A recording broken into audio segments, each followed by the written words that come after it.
A lo largo de nuestra infancia nos han enseñado algunos datos sobre la historia de México que, debido a no tener acceso a otras fuentes de información, simplemente tomamos como una verdad absoluta. Sin embargo, gracias al internet y a diversos libros de diferentes autores internacionales, en realidad algunos eventos sucedieron de forma distinta o simplemente fueron ocultados al ojo público. Por eso hoy te traigo el iceberg de la historia mexicana, parte 1. Soy Bastek, así que comenzamos. Mayas no inventaron el cero. Uno de los datos clásicos en cuanto a la historia de la cultura prehispánica nos dice que la cultura maya fue la primera que utilizó el símbolo cero para algunas operaciones matemáticas, específicamente al momento de calcular la trayectoria de los astros celestes en distintos códices que reflejaban la información de antiguos astrónomos. E incluso los sacerdotes tuvieron mayor exactitud en sus calendarios debido a la función del cero para realizar operaciones aritméticas con una mejor precisión. Sin embargo, el cero existió 3.500 años antes de la llegada de los mayas. Así es, fue en el país de la India con el matemático de nombre Brahmagupta, nacido en el año 598 antes de nuestra era. Él ideó el concepto del número cero para representar el vacío en su obra denominada Brahmasutra Siddhanta, nombrando incluso en la misma por primera vez la existencia de números negativos y las bases aritméticas de un álgebra primario que conducirían a las bases del avanzado sistema algebraico persa. Nunca existió un águila devorando un nopal. El siguiente dato que todo mexicano conoce, o por lo menos ha visto en la bandera nacional, es una gloriosa águila real posada sobre un nopal devorando una serpiente de cascabel. Y esto es porque, según se cuenta la leyenda, cuando los mexicas buscaban dónde establecer su territorio principal, era donde vieran un águila devorando una serpiente sobre un nopal. Dicho lugar lo encontraron en un islote ubicado en el lago de Texcoco. Fundado así, lo conoceríamos como Tenochtitlan, el cual sucumbiría ante el Imperio Español un fatídico 13 de agosto de 1521. Y actualmente se conoce como Ciudad de México, la cual se hunde 50 centímetros cada año. Pues bien, en realidad el pueblo mexica había sido brutalmente expulsados por pueblos vecinos de Chapultepec. Debido a esto, buscaron ayuda de un nuevo señorío. Dicha ayuda la encontraron en el señor de Azcapotzalco llamado Tezomoc, el cual les dijo que estarían seguros en el lago de Texcoco, ya que al estar desprovisto de vida no habría nadie quien quisiera invadir dicho lugar plagado de mosquitos y ajolotes. A cambio tendrían que darle tributo de maíz y algunas joyas preciosas.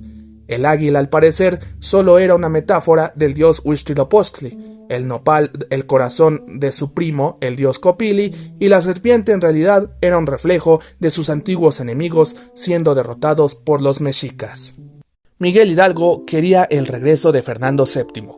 Tal vez te hayan contado de aquel cura de una iglesia que, harto de los abusos que sufrían los indígenas bajo el yugo del Imperio Español, junto con algunos aliados comenzó una revuelta con el fin de tener un país libre de los abusos de la corona española, un país donde indígenas, mestizos y criollos fueran tratados como iguales, ¿cierto? Pues la finalidad de aquel grito de independencia durante la madrugada del 16 de septiembre de 1810 tuvo otros fines específicos.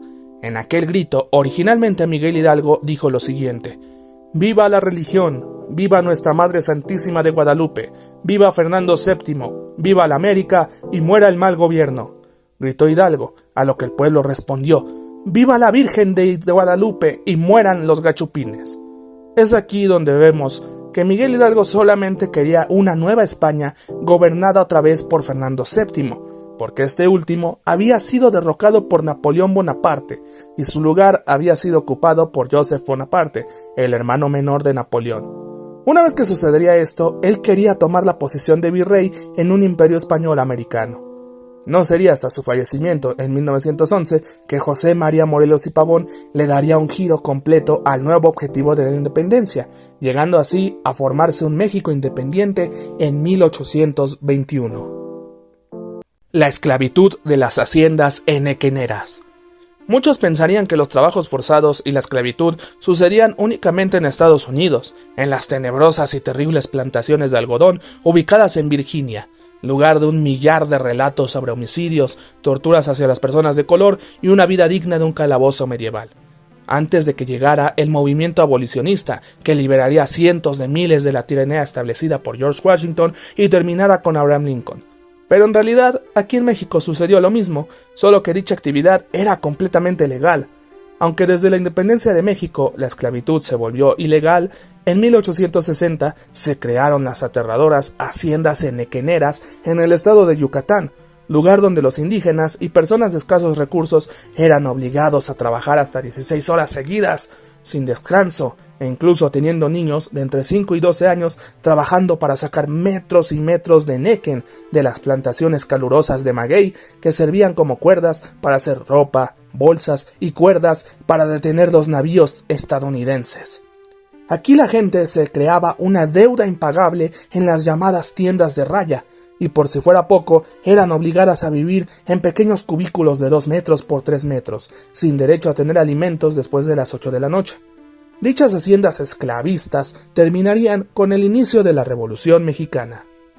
El himno mexicano fue compuesto por un gran poeta y un virtuoso músico sin pagarles ningún centavo. La historia nos cuenta que el himno nacional fue mandado a hacer en 1853 mediante un concurso en la Ciudad de México. Es así como fue escrito por el poeta mexicano Francisco González Bocanegra, el cual escribió 10 estrofas, de las cuales se conservan 8, ya que las 2 restantes hablaban sobre Antonio López de Santana y Agustín Iturbide, siendo animado por su novia a escribirlo, de lo contrario no tendrían relaciones carnales durante un mes.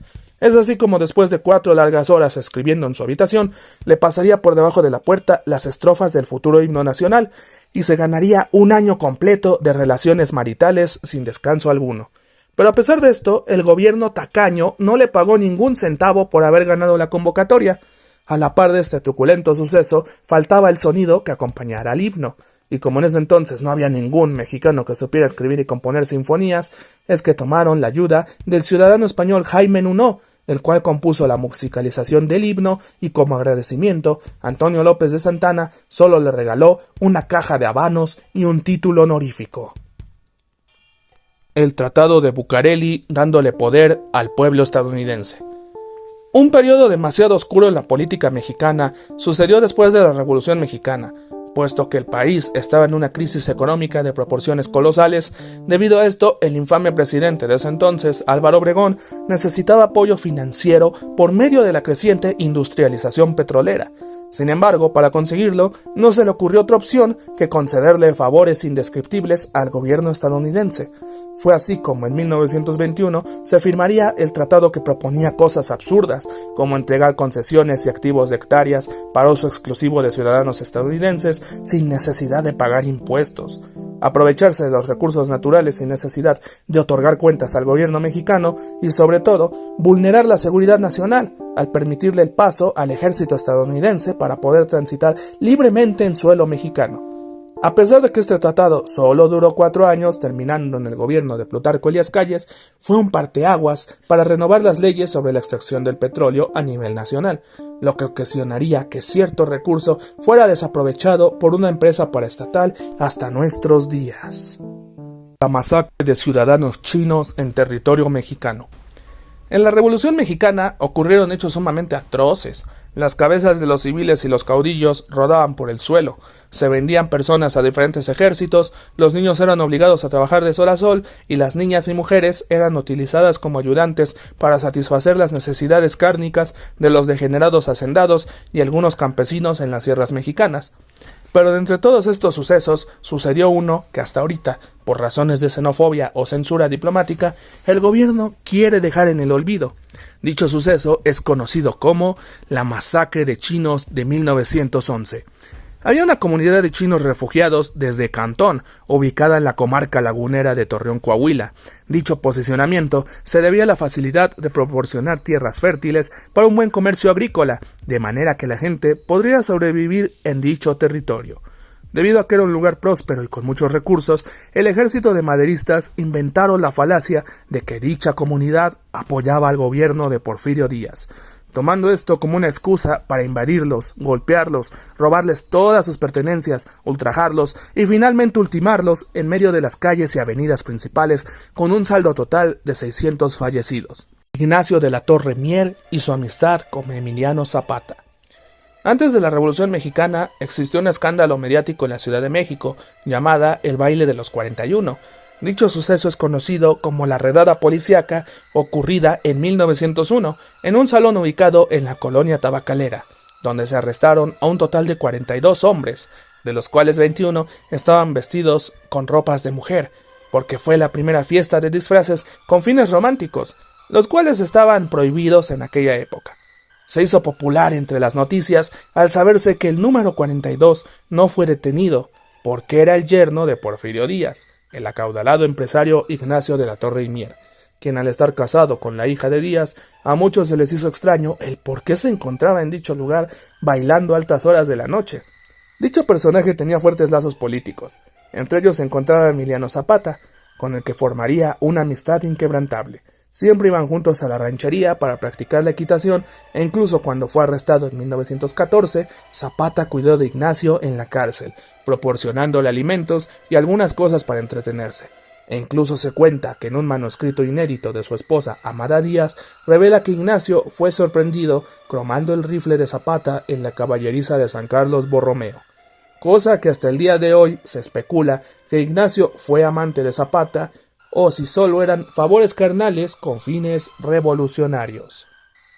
16 de septiembre de 1934, la primer masacre estudiantil mexicana. Esta es una historia que solo las personas que viven en Nuevo León, Monterrey, deben de saber con certeza sobre lo ocurrido en aquel lejano 1934, ya que a nivel nacional la masacre estudiantil de 1968 es la más sonada al haber ocurrido en la CDMX bajo el régimen de Gustavo Díaz Ordaz y violar la autonomía universitaria de la UNAM. En realidad un hecho sumamente similar sucedió bajo los mismos criterios, solo que muy pocos lo recuerdan. La Universidad de Nuevo León, fundada en 1933, inició con el pie izquierdo al tener como primer rector al licenciado Héctor González, el cual, según algunos dicen, tenía varias ideas capitalistas y clamaba una educación bajo estos estándares, cosa que al gobierno de Plutarco Elías Calles no le gustaba en absoluto, ya que, aunque no lo crean, en ese entonces, gracias a Lázaro Cárdenas, estaba bien visto ser un socialista. Debido a esto, tanto el gobernador Quiroga y Calles no estaban conformes con el rector, por lo que mandaron al ejército a destituirlo y sacarlo por las malas de la universidad. Pero los estudiantes no estaban de acuerdo, por lo que entraron en un periodo de huelga, periodo que solo duró una semana, ya que fue repelido a base de golpes, disparos y capturas de estudiantes por parte de la policía local. Hasta la fecha no se sabe con certeza cuántos estudiantes fueron desaparecidos o cuántos estudiantes fallecieron en la universidad. Si te gustó mi video, no olvides darle like o comentar tus partes favoritas en la caja de comentarios. E igual, si quieres suscribirte, me ayudaría mucho para crecer en esta comunidad. Soy Bastek y como siempre les digo, nos vemos en el siguiente video. ¡Hasta luego!